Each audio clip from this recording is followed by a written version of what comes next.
G'day fellas, and welcome to a casted game. Spawning in on the south side of the map. Playing in as the Abbasid dynasty in the color purple. We've got Voldemar 1902. And on the north side of the map, playing as the Chinese in yellow, we've got O_O, who I guess we're just going to be calling... Whoa. I guess that's the kind of the face that it's making, right? Like, it's like, I guess you'd call it Monka S these days, maybe? I don't know. That was always my interpretation of it, though. I guess we'll just call him Oo for now. You know, maybe we call him Yellow. Maybe we call him Chinese. We're talking about a strong player, though, nonetheless. This guy's Kong 3. Both of these guys actually Kong 3. Voldemar, obviously, stepping it up a lot lately. He's been on the rise, on the increase. Let's talk a little bit about this matchup, though. Who does it favor? Who's better here? Personally, I think China. I think this is a great matchup for China. I love this matchup for China. Anytime I'm queuing into the match and I get, or into ranked play, and I go up against the Abbasid dynasty, oh man, I'm super happy. I played up against pretty decent people when they've been on the Abbasid, and I'm just like, I feel so comfy.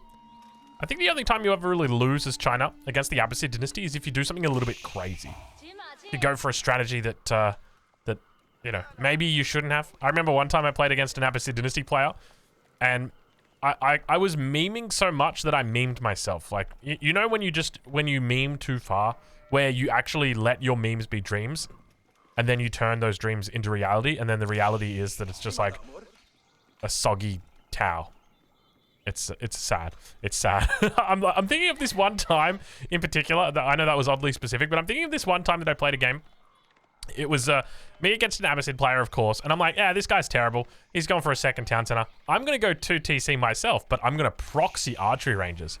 And then, you know what he did? He just attacked me with, like, his main forces into his base and just absolutely destroyed me. And I'm trying to defend with my proxy archery ranges that are on the other side of the map, and I'm, like, rallying in units, and they're getting killed by his units that are rallying towards my base. Oh, man, it was terrible. It was not a fun time. Speaking of fun times, House of Wisdom has the economic wing going up now for Voldemar 1902. So he's going to be in a bit of a tough spot this game, I suspect. Now, one of the things to note is that China's been nerfed in the most recent patch, so they're going to be a little bit better than what they were, or rather, a little bit worse than what they were before. Because before, you know, you'd be very happy playing China 2 TC against Abbasid, but now it's you're a little bit behind, right? Because Abbasid in this matchup do like to go for that 3 TC. Expect to see that. Expect maybe to see like a couple of units out. Maybe he goes for the GUA build. I don't know how Voldemar actually plays this, but judging by the amount of vills he just sent out over to wood, I'd suspect he's probably going to be looking to move these bad boys over to stone shortly for a second town center, because that's a lot of vills out there. But there's a couple of different schools of thought with regard to the way that you play the Abbasid in this matchup and both in general.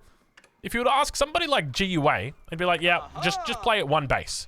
Just play one base, get your wheelbarrow, get your fresh foodstuffs, and then get the 10%, or rather 15% gathering bonus from everything from your 10 golden age structures. And then from there, you know, add in the second town center as you see fit, add the third town center as you see fit, but mainly just like start off with one base, start with an archery range, start with a stable, that sort of thing. And then there's the other school, which is like, well, just mine 600 or mine 700 stone, make 3 TCs ASAP. And then you're good. But checking in over on the other side of the map, you can see just a pretty standard opening coming through. 12 villagers on food at the moment, so that's definitely going to be a Song Dynasty timing that he's looking for here. Now, where are his resources right now? That to me is the curious thing, because I feel like, oh, actually, you know what? He's going to be pretty close to it. Because he did actually take a berry bush here. He does have the mill a little bit further away. I was trying to do the math. I'm like, he should have had more resources than right now, but then obviously 13 villagers on sheep. It's going to start adding up really quickly. You can see just how quick it goes. So he's going to be hitting that Song Dynasty probably around the 5-minute timing, 5-minute 10 timing, somewhere around there. Voldemar's aged up now. We do see fresh foodstuffs coming in for him. Wheelbarrow obviously coming through for him. And he is going to be going for what appears to be, at least in the opening stages of the GUA build here. There's going to be 1, 2, 3, 4, 5, 6, 7, 8, 9, 10 buildings coming up. Interestingly, didn't add the double lumber camp, but I guess that's probably just to connect everything to the network. But I do like the fact that he's done that, a 4:45 timing as well, and goes for the second TC. This is an insanely greedy Abbasid build when you think about it, right? Like, what are we checking off our list right now? Wheelbarrow, check. Fresh foodstuffs, check. 10 golden age buildings, or 10 golden age. Let me try that again. 10 structures from a golden age, check. Starting for a second town center? Check. If he goes for a third town center, this one's going on the thumbnail. Like, this is by far the greediest Abbasid opening I think you can do. We just see the Barbican going out over in a bit of a weird spot. It's kind of out to the side. But the Barbican, I mean, it's a fearsome building, but at the same time, it's not really, right? Like, I feel like it has a much greater bark than it does bite. It hurts, obviously, but you don't have to treat it with that much respect. So he's going to secure up a food source and a stone and a gold. I mean, stone and a gold, that's not his starting stone, is it? No, it's not. No, that's his starting stone over there, which he's going to start taking now. So the stone and the gold is pretty much like irrelevant, right? Like, but I guess where else are you going to put the Barbican? I mean, you can just kind of put it to the front, that sort of thing. Now, one of the reasons why China is very good in this matchup, apart from, you know, the whole economic theory side of things, is when it comes to the military, the Jugunu, oh my lord, the Jugunu, it does so well against Abbasid units. Just everything Abbasid wants to do, Jugunu just counters it. It's very, very good. So yeah, that's pretty much it. It absolutely destroys the camels. Both the camel rider, camel archer get completely destroyed by it. Obviously spearmen, you know, even with their extra long range, they don't do that well. It's going to be a third TC. This is it. It's going on the thumbnail, ladies and gentlemen. This is the greediest Abbasid opening you can find right now at the Conqueror level. Unless he goes into like 17 town centers, or unless someone goes into 17 town centers, this is it. You can't get more greedy than this. Not a single military building. What's the bet he goes straight into Castle Age after this as well? Oh my god, what's the bet he goes straight into Castle Age? See, and this is the thing, right? Like, this is absolutely 100% how you should be playing this matchup. I would advocate maybe a little bit of aggression, because aggression will take you quite a long way with China. Hypothetically, let's say you get a single camel archer out right now. Like, maybe you got a camel archer out before your first town center. What does it do? It comes over and it starts attacking villagers on the stone. So now, you know, maybe I lose a villager, maybe I have to go off stone. But, you know, a lot of people will look at that as like, oh, but if I make a camel archer, I'm setting myself so far behind. Yeah, that's true. But you're also setting your enemy behind by what you do with that camel archer. Remember that the camel archer is going to be forcing a response from your enemy. Maybe your enemy didn't want to make an archery range. Maybe they wanted to play, you know, full stable and barracks or something like that. Now they're going to make an archery range. Now they're going to make some Chukunu. And then you can give them the runaround. So now they're going to follow you with APM. They're going to come over here and deal with this. Deal with that. Where's that third town center? There it is, down towards the south side. Is he still on stone? No, he's not. So I'm suspecting he'll be looking for a Castle Age behind this. If he goes Castle Age behind this, my lord, I've never seen something like this before. This is an insane level of greedy, but by the same token, I mean, does he know about the walls that his enemies got up?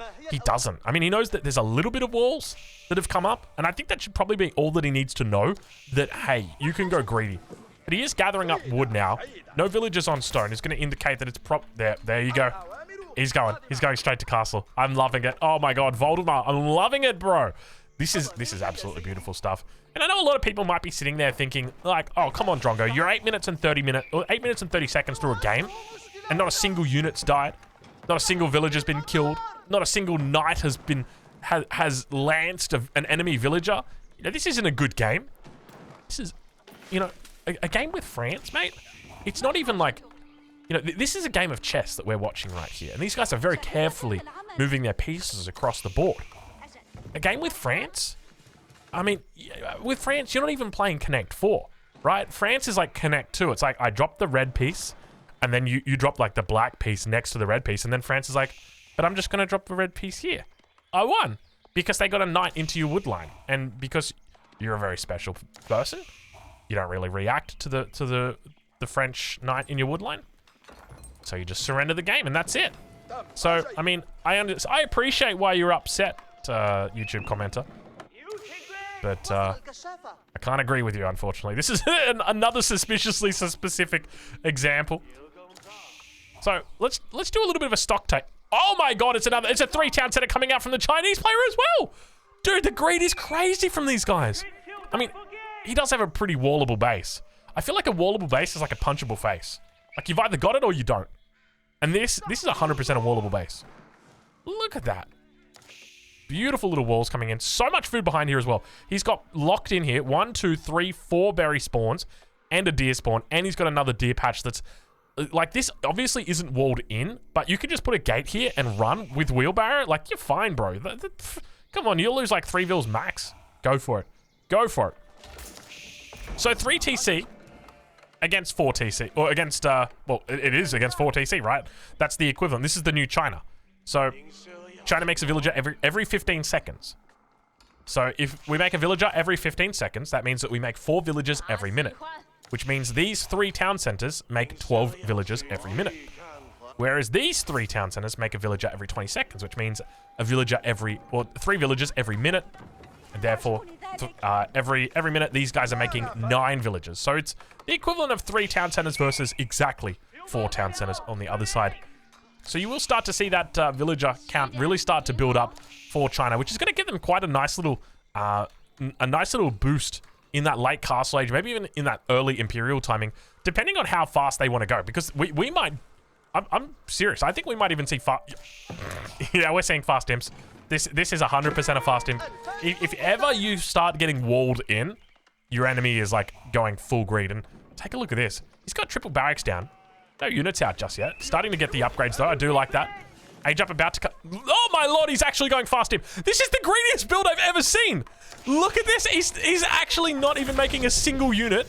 He's going straight to imp. Oh, come on. Oh, come on. He queues up palace guards. Really? I guess you're playing Abbasid. That's kind of a standard thing, isn't it? You know what, Voldemar? I was proud of you. I was proud of you. And then you go and queue up 14 men-at-arms from 3 barracks. 4 barracks. And a mosque. I'll give it to you for now. But the first of the spearmen has made it out. This is a Dark Age spearman, by the way. So have mercy. Have mercy upon him. Yet to receive his hardened upgrade. He's like a boy before puberty. Sorry. I mean, technically. Anyway, I'll move forward. We'll move. I didn't mean to. I'm sorry, all right? It's a dad thing. It just happens sometimes. We just say those things now. But anyway, men-at-arms are out. So the problem, okay, so the big problem I have with this for Voldemar is this is very easy to counter, right? Like, you're playing against China, they see men-at-arms coming across the map, they have walls. What do? They drop an archery range and they supervise crossbowmen and they easily hold this, right? You don't even have to think that hard about it. But he's going barracks himself. He's got a knob. I mean, you're not going to get through a wall with a nest of D behind it. But good luck to you. I mean, that'll do for the moment. And there's your push shut down. 12 palace guards, rather 12 men-at-arms. For what? I hope you cancel all those men-at-arms. Please don't let them train. Why do you? Don't do it to me like that. I think he's still going imp. He's got so many villagers on food. Look at that, 47 vills on food right now, and he's getting survival techniques. This is a madman. This is crazy. The amount of greed that's coming out from these guys. This is by far the greediest game I've ever seen. And I think it makes sense, right? But I guess what's interesting is it's not on a map like Hill and Dale, where you'd expect it, or even like Black Forest. I don't think I've seen games that are less greedy on Black Forest. But now the bulk is beginning. I mean, did we see any archery ranges? I don't think we did. Yeah, no archery ranges, no archers. The second nest of bees is going to join the fray, though. But I think Voldemar's going to do the right thing and start looking to push the sides. But look what we got over here. A little bit of a stone wall. He gets completely walled out over on this edge. There's a single piece that was unbuilt. Voldemar going to try. Go for it. Go for it. Give it to him. Give it to him. Oh, face. All right, or don't. But now, the stone wall, it's up completely. I feel like Voldemar behind this is still kind of looking for that Imperial Age. Gate under pressure. But unfortunately, the gate does get up and everybody just goes, well, we were attacking it before and now I just don't know. I don't know. There was something about that scaffolding I didn't like.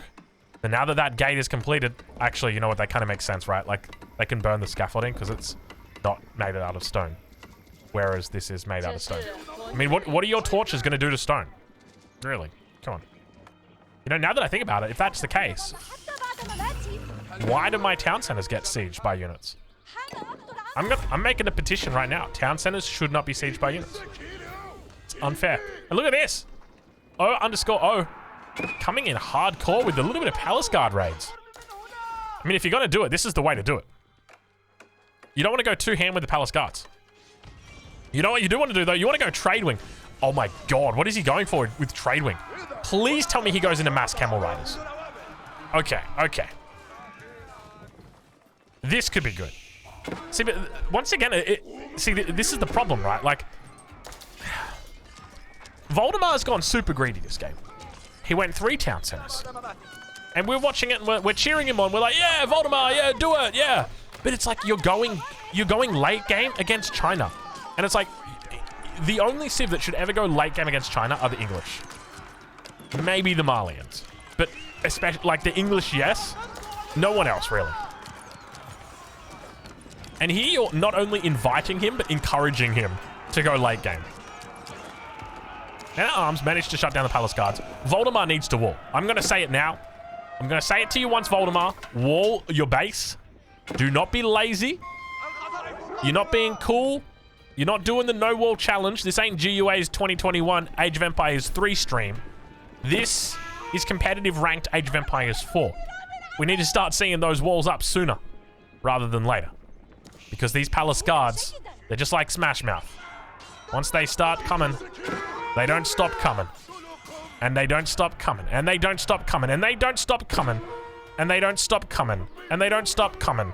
And they don't stop coming. And they don't... I mean, you guys have heard the song, right? Age Up comes through. Relic goes down.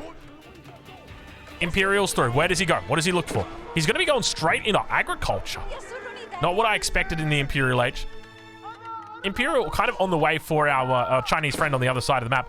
We'll switch over now that they're up to 135 villages. I guess it's probably getting to that point where income becomes a bit more relevant than villages on the resources. But Palace Guards once again penetrating through the economy. And now we're going to start to see those villager kills really look to rise. Palace Guards looking to bring it back home. Bonk in the middle of the map, capturing up those sacred sites. Men at Arms moving up towards the north. But just remember, even if these walls go down, I just delete the mill and stonewall that bad boy in. Like, you're not breaking through here. I've got way too many vills close in proxy. Look at all these vills. What other upgrades do we see? No elite upgrades still coming through yet. A bit of a lack of gold.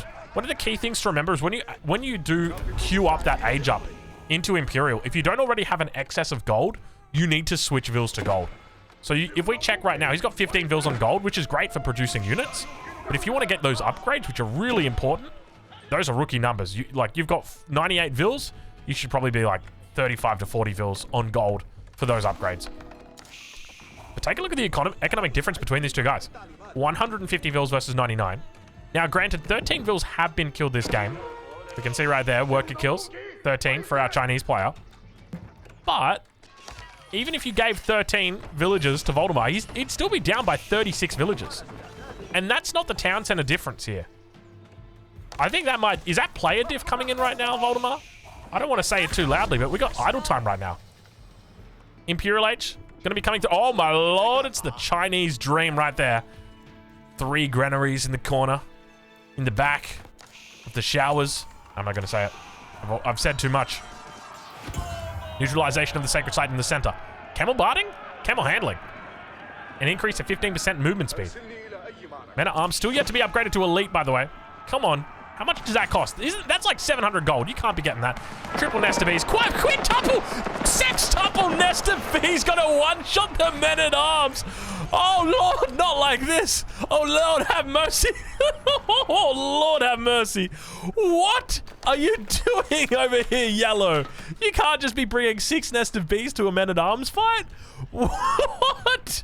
Okay, let's do some quick math. All right, I know you guys like math. 10. That's your base.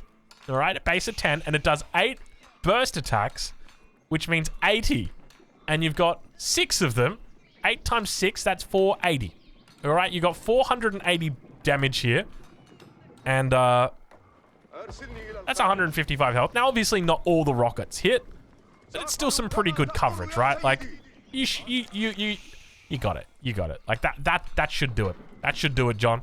Anyway, upgrades are coming through. Elite upgrades coming through now. So we do see elite men at arms coming in for Voldemar.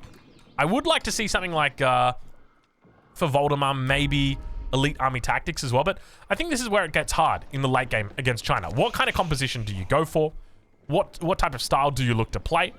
And I think men at arms are probably a good pick here. together with hand cannoneers. They don't trade that well against the Chinese hand cannoneers. It's going to be very tough. The main issue that you're going to have right now is that you just haven't walled up enough. But we do see you doing the right thing. So that is already we're doing the right thing, and he's actually walling up like a bit of a madman, if I'm honest. These are good walls. Keep it up. This is what we want to see. Elite upgrades coming through now. Culverin going to be coming out, looking to try and deal with some of that siege from his enemy. Now on that south side, more Palace Guards looking to siege down some farms in classic Palace Guard fashion. Don't worry about those villagers. The farms are where it's at. You guys know what's happening over here. Oh no, don't tell me this is how it ends. No, this is not how it ends. Elite Fire Lancers, this is not how it ends. Biology. Oh, the consequence of not walling. Oh, I mean, I guess you did wall. It's just not stone walls, and China's got stone walls, and you've got yourself a dream. Now you're going to have to chase... I mean, okay, now we got to do landmark defense. So, all right, class. How do you defend against Fire Lancers as the Abbasid dynasty when you've got this? Go on. Anyone? Anyone? Yes, that is correct. We want to delete our production here and put a keep down. That is the correct answer. We want to defend this landmark, or these landmarks with a keep. And so the trick is we need to get that keep right smack bang in between these two so that its boiling oil can spread its hot hot oil over the enemy masses. I'll just leave it at that. And that's the best way that you can defend these landmarks. But we do see that Culverin coming in handy as well. Just looking to tee off. Gold being captured, or rather being mined. And look at this, we got a triple market coming in. Was he going for some trade right here? He was too, you cheeky little devil. Going for a little bit of trade, Voldemar. And I like the fact that he's setting it up super early. But now we really see the consequence of not getting those stone walls out sooner. I mean, we just raced so quickly to the Imperial Age. Loss going to be going down. 3 relics onto the ground. And now those Fire Lancers just going to continue to cause havoc. And keep in mind, he's got plenty of military population. Back at base. Look at all of this siege. Just chilling out, happy behind these stone walls. He could push up with it if he wanted to, but there's really not much he can take out. Treb doing work over there. Keep it up, Trebuchet. You'll hit him one day. Cannon emplacement through over on the east side. And you can see that right now, Yellow just looking to split down the middle. He's doing work everywhere. And Voldemar's just... I mean, he's been shut down very well, right? Like, this keep in the center shut him down almost entirely. And this is where I feel like it was kind of doomed, right? From the beginning. Like, you're getting into a boom-off with the best boomers in the game. Like, sure, Abbasid are good boomers. But compared to China... I mean, I don't know about you guys, but I'd take China every day. So how does he deal with the cavalry? Anybody in the class know? There's an easy answer. We saw it earlier in the game. The answer is these bad boys right here, Camel Riders. They're faster than the Fire Lancers, and they also have a very good bonus against them. So the Abbasid actually have really good tools to play against Fire Lancers. And with 10 men-at-arms in queue for Voldemar, I fear that he may not know the answer. He's just getting a ring around the rosy right now. And yeah, he's got siege in the middle. He's sieging down the enemy walls, but even then, if he breaks through, Keep's got boiling oil. It'll hold for sure. He's got sextuple nest of bees back here, at least he used to.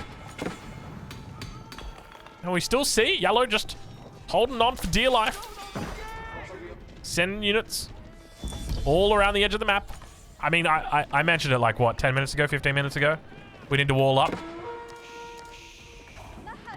But unfortunately, I mean, we went for aggressive walls. But unfortunately, we didn't go for the defensive ones as well.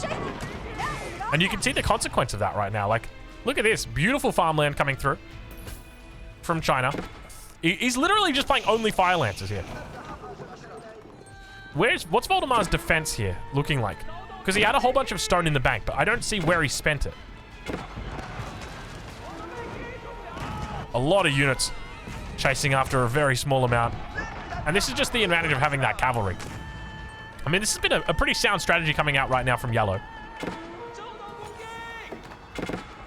Voldemar still with no camels in queue. He's got a good massive siege, though. He's just going to tap out like that?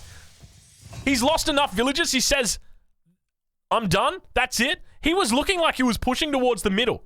And I think he just threw in the towel. He said, I can't do it.